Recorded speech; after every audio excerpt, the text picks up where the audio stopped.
lakh youth and established 3,000 new ITIs.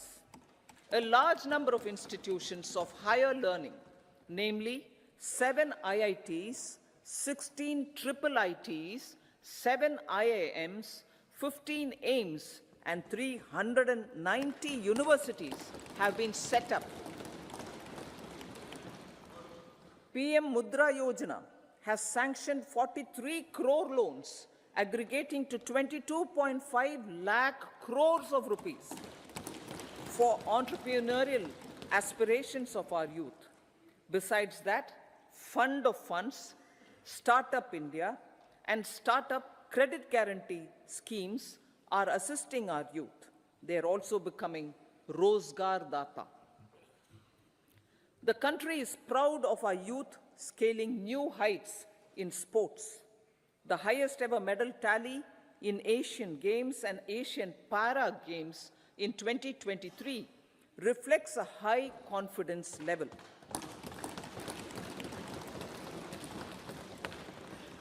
Chess prodigy and our #1 ranked player Pragnananda put up a stiff fight against the reigning world champion Magnus Carlsen in 2023.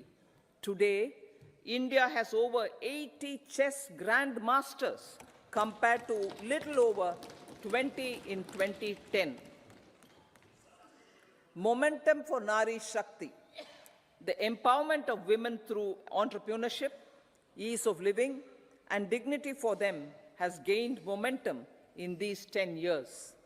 30 crore Mudra Yojana loans have been given to women entrepreneurs.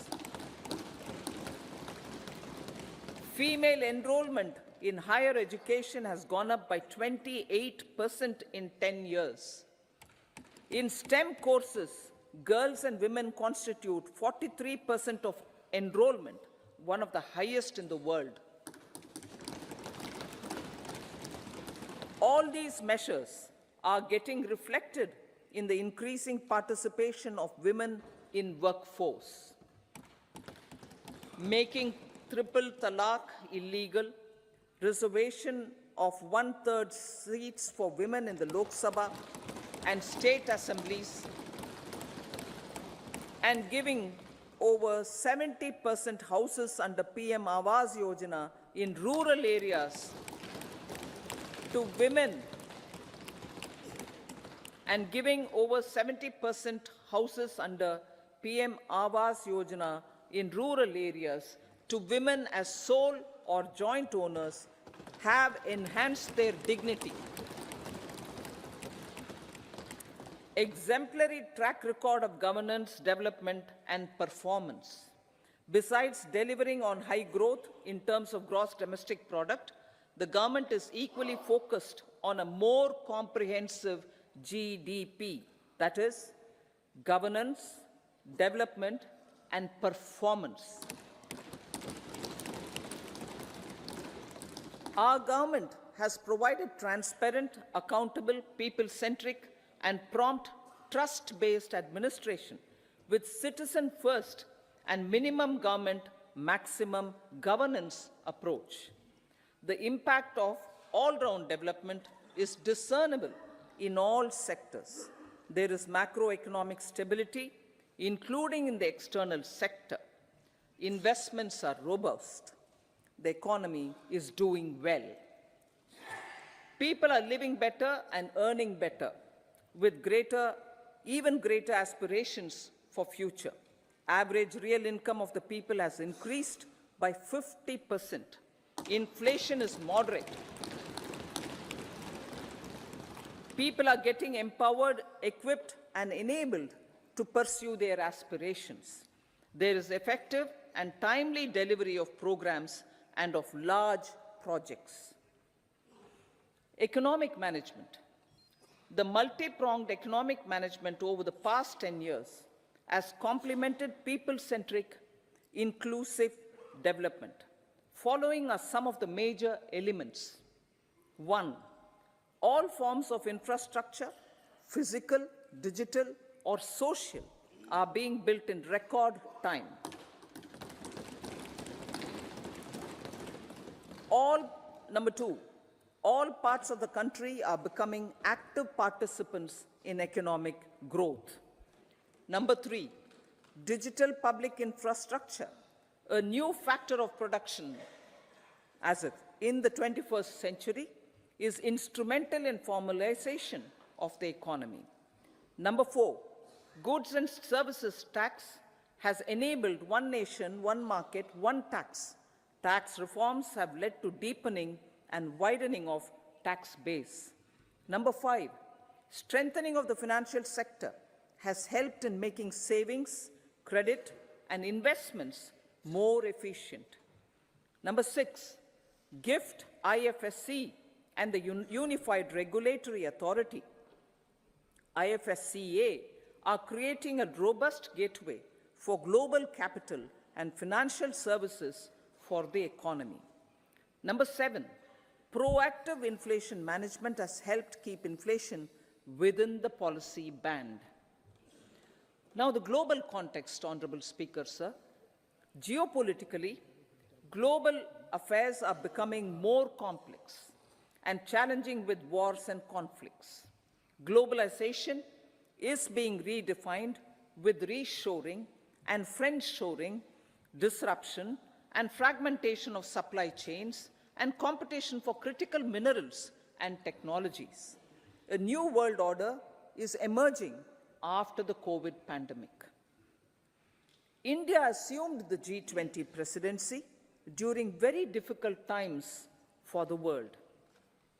The global economy was going through high inflation, high interest rates, low growth, very high public debt, low trade growth, and climate changes. The pandemic has led to a crisis of food, fertilizer, fuel, and finances for the world, while India successfully navigated its way. The country showed the way forward and built consensus on solutions for those global problems. The recently announced India-Middle East-Europe economic corridor is a strategic and economic game changer for India and others. In the words of Honorable Prime Minister, the corridor, and I quote, will become the basis of world trade for hundreds of years to come, and history will remember that this corridor was initiated on Indian soil, unquote. Vision for Vikasit Bharat. Our vision for Vikasit Bharat is that of prosperous Bharat in harmony with nature, with modern infrastructure, and providing opportunities for all citizens and all regions to reach their potential. With confidence arising from strong and exemplary track record of performance and progress, earning Sabka Vishwas, the next 5 years will be years of unprecedented development and golden moments to realize the dream of developed India by 2047. The trinity of demography, democracy, and diversity, backed by Sabka Prayas, has the potential to fulfill aspirations of every Indian. As Honorable Prime Minister in his Independence Day address to the nation mentioned, I quote, there is no dearth of opportunities, as many opportunities as we want. The country is capable of creating more opportunities. Sky is the limit, unquote. Strategy for Amrit Kal. Our government will adopt economic policies that foster and sustain growth, facilitate inclusive and sustainable development, improve productivity, create opportunities for all, help them enhance their capabilities, and contribute to generation of resources to power investments and fulfill aspirations. Guided by the principle, reform, perform, and transform, the government will take up next generation reforms and build consensus with the states and stakeholders for effective implementation. It is an important policy priority for our government to ensure timely and adequate finances, relevant technologies, and appropriate training for the micro, small, and medium enterprises, MSMEs, to grow and also compete globally. Orienting the regulatory environment to facilitate their growth will be an important element of this policy mix. Aligning with the Panchamrit goals, our government will facilitate sustaining high and more resource-efficient economic growth. This will work towards energy security in terms of availability, accessibility, and affordability. For meeting the investment needs, our government will prepare the financial sector in terms of size, capacity, skills, and regulatory framework. Aspirational Districts Program. Our government stands ready to assist the states in faster development of aspirational districts and blocks, including generation of ample economic opportunities. Development of the East. Our government will pay utmost attention to make the eastern region and its people a powerful driver of India's growth. PM Awas Yojana Gramin. Despite the challenges due to COVID, implementation of PM Awas Yojana Gramin continued, and we are close to achieving the target of 3 crore houses. 2 crore more houses will be taken up in the next 5 years to meet the requirement arising from increase in the number of families. Rooftop solarization and Muft Bijli. Through rooftop solarization, 1 crore households will be enabled to obtain up to 300 units free electricity every month. This scheme follows the resolve of Honorable Prime Minister on the historic day of consecration of Sri Ram Mandir in Ayodhya. Following benefits are expected.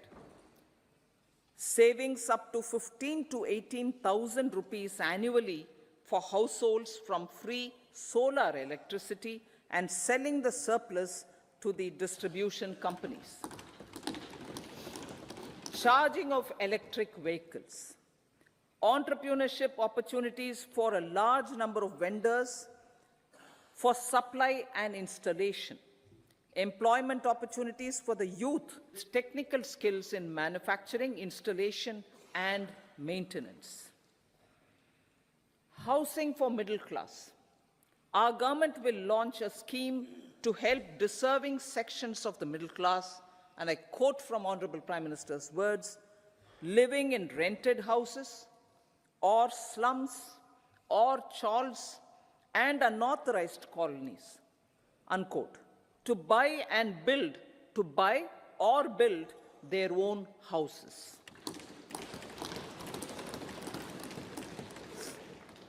Medical colleges. Several youth are ambitious to get qualified as doctors. They aim to serve our people through improved healthcare services. Our government plans to set up more medical colleges by utilizing the existing hospital infrastructure under various departments. A committee for this purpose will be set up to examine the issues and make relevant recommendations. Cervical cancer vaccination. Our government will encourage vaccination for girls in the age group of 9 to 14 years for prevention of cervical cancer. Maternal and child health care. Various schemes for maternal and child care will be brought under one comprehensive program for synergy in implementation. Upgradation of Anganwadi centers under Saksham Anganwadi and Poshan 2.0 will be expedited for improved nutrition delivery, early childhood care, and development. The newly designed wont platform for managing immunization and intensified efforts of Mission Indradhanush will be rolled out expeditiously throughout the country. Ayushman Bharat. Healthcare cover under Ayushman Bharat scheme will be extended to all ASHA workers, to all Anganwadi workers and helpers. Agriculture and food processing. The efforts of value addition in agriculture sector and boosting farmers' incomes will be stepped up. Pradhan Mantri Kisan Sampada Yojana has benefited 38 lakh farmers and generated 10 lakh employment. Pradhan Mantri Formalization of Micro Food Processing Enterprises Yojana has assisted 2.4 lakh SHGs and 60,000 individuals with credit linkages. Other schemes are complementing the efforts for reducing post-harvest losses and improving productivity and incomes. For ensuring faster growth of the sector, our government will further promote private and public investment in post-harvest activities, including aggregation, modern storage, efficient supply chains, primary and secondary processing and marketing and branding. Nano DAP. After the successful adoption of nano urea, application of nano DAP on various crops will be expanded in all agroclimatic zones. Atmanirbhar Oil Seeds Abhiyan. Building on the initiative announced in 2022, a strategy will be formulated to achieve Atmanirbharta for oil seeds such as mustard, groundnut, sesame, soya bean, and sunflower. This will cover research for high-yielding varieties, widespread adoption of modern farming techniques, market linkages, procurement, value addition, and crop insurance. Dairy development. A comprehensive program for supporting dairy farmers will be formulated. Efforts are already on to control foot and mouth disease. India is the world's largest milk producer with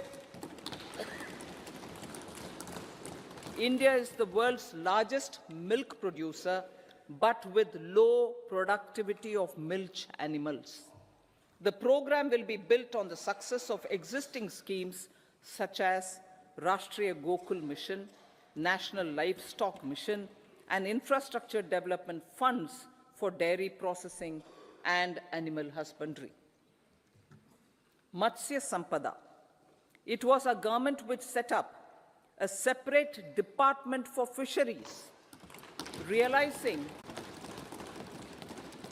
this will help in generating employment also. Promoting investments. The FDI inflow during 2014 to 23 was $596 billion, marking a golden era. That is twice the inflow during 2005 to 14. For encouraging sustained foreign investment, we are negotiating bilateral investment treaties with our foreign partners in the spirit of First Develop India. FDI is First Develop India. Reforms in the states for Vikasit Bharat. Many growth and development enabling reforms are needed in the states for realizing the vision of Vikasit Bharat. A provision of 75,000 crore rupees as 50-year interest-free loan is proposed this year to support those milestone-linked reforms by the state governments. Societal changes. The government will form a high-powered committee for an extensive consideration of the challenges arising from fast population growth and demographic changes. The committee will be mandated to make recommendations for addressing these challenges comprehensively in relation to the goal of Vikasit Bharat. Amrit Kal as Kartavya Kal. Our government stands committed to strengthening and expanding the economy with high growth and to create conditions for people to realize their aspirations. Honorable Prime Minister, in his Independence Day address to the nation in the 75th year of our Republic, said, and I quote, "We commit ourselves to national development with new inspirations, new consciousness, new resolutions as the country opens up immense possibilities and opportunities. It is our Kartavya Kal." Unquote. Every challenge of the pre-2014 era was overcome through our economic management and our governance. These have placed the country on a resolute path of sustained high growth. This has been possible through right policies, true intentions, and appropriate decisions. In the full budget in July, Honorable Speaker, our government will present a detailed roadmap for our pursuit of Vikasit Bharat.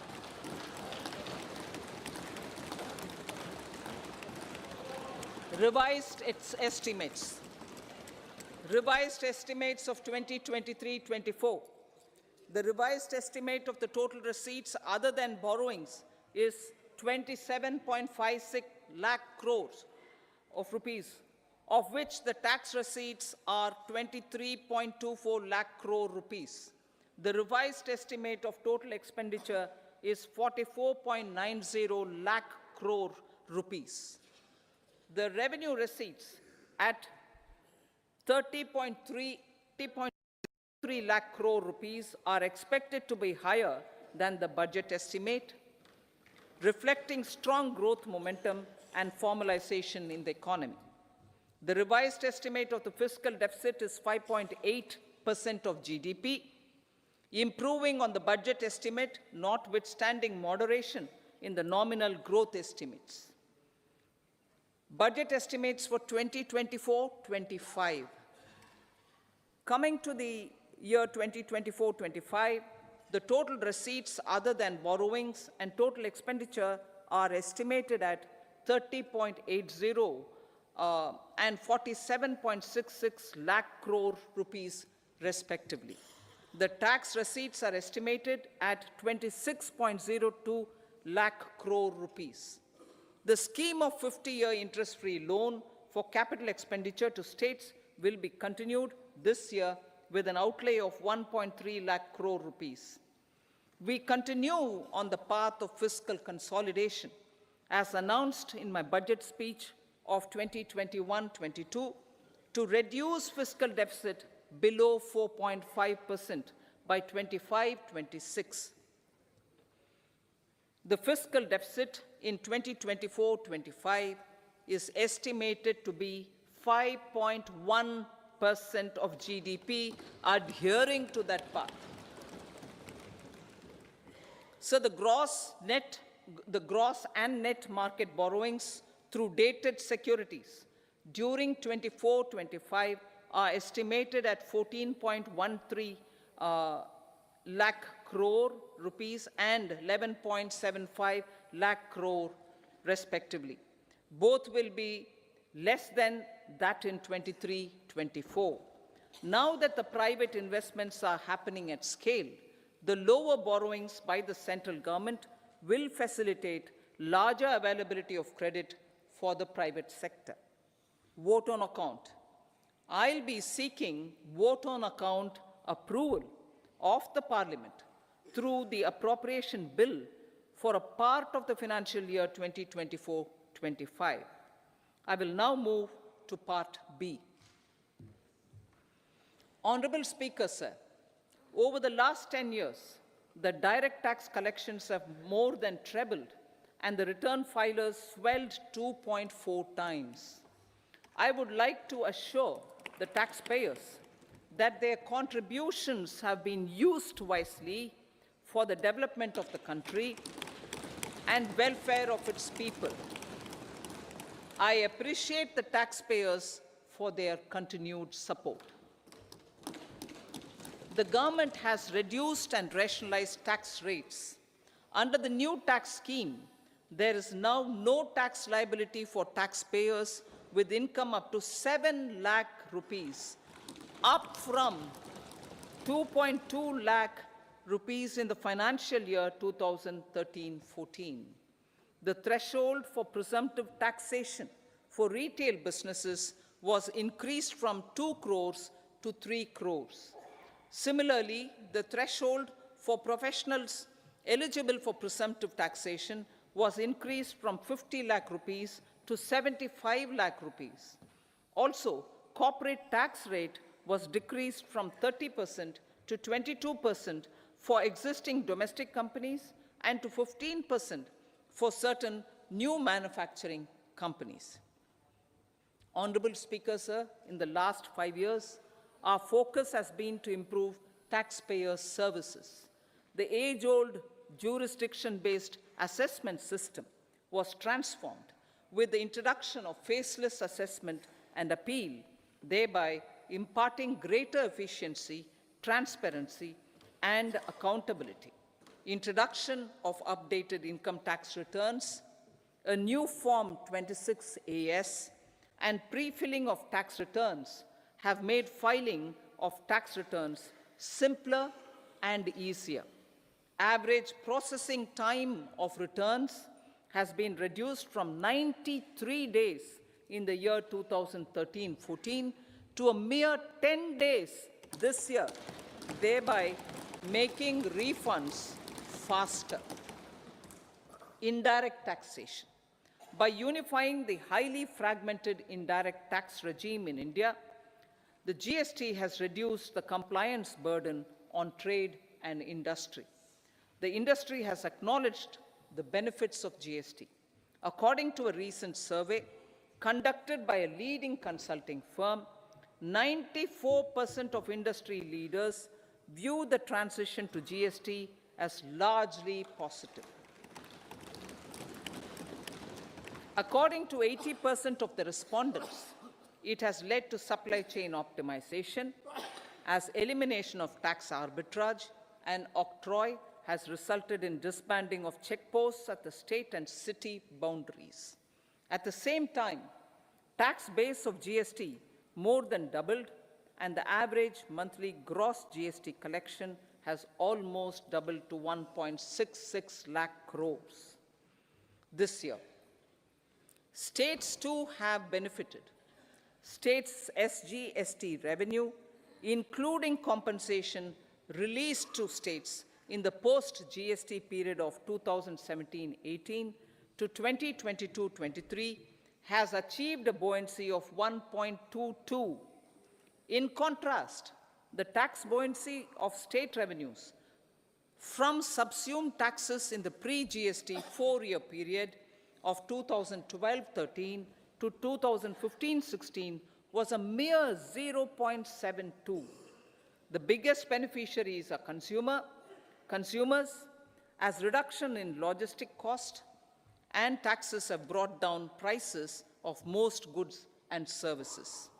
We have taken a number of steps in customs to facilitate international trade. As a result, the import release time declined by 47% to 71 hours at inland container depots, by 28% to 44 hours at air cargo complexes, and by 27% to 85 hours at seaports over the last 4 years since 2019, when the national time release studies were first started. Tax proposals. As for tax proposals, in keeping with the convention, I do not propose to make any changes relating to taxation and propose to retain the same tax rates for direct and indirect taxes including import duties. However, certain tax benefits to startups and investments made by sovereign wealth or pension funds, as also tax exemption on certain income of some IFSC units, are expiring on 31/3/2024. To provide continuity in taxation, I propose to extend the date to 31/3/2025. Moreover, in line with our government's vision to improve ease of living and ease of doing business, I wish to make an announcement to improve taxpayers' services. There are a large number of petty, non-verified, non-reconciled, or disputed direct tax demands, many of them dating as far back as 1962, which continue to remain on the books, causing anxiety to honest taxpayers and hindering refunds of subsequent years. Honorable Speaker, sir, I propose to withdraw such outstanding direct tax demands up to 25,000 rupees pertaining to the period up to financial year 2009-10 and up to 10,000 rupees for financial years 2010-11 to 2014-15.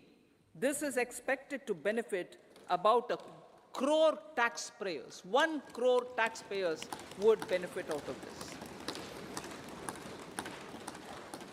Economy then and now. In 2014, when our government assumed the reins, the responsibility to mend the economy step by step and to put the governance systems in order was enormous. The need of the hour was to give hope to the people, to attract investments, and to build support for the much-needed reforms. The government did that successfully, following a strong belief of nation first. The crisis of those years has been overcome, and the economy has been put firmly on a high, sustainable growth path with all-round development. It is now appropriate to look at where we were then. I repeat, it is now appropriate to look at where we were then till 2014 and where we are now, only for the purpose of drawing lessons from the mismanagement of those years. The government will lay a white paper on table of the House.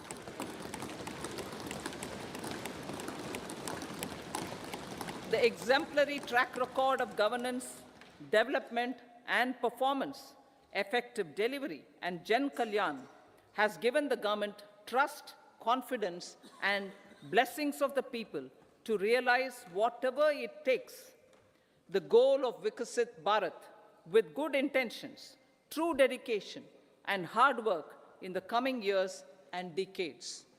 With this, Honorable Speaker, I commend the interim budget to this august House. Jai Hind.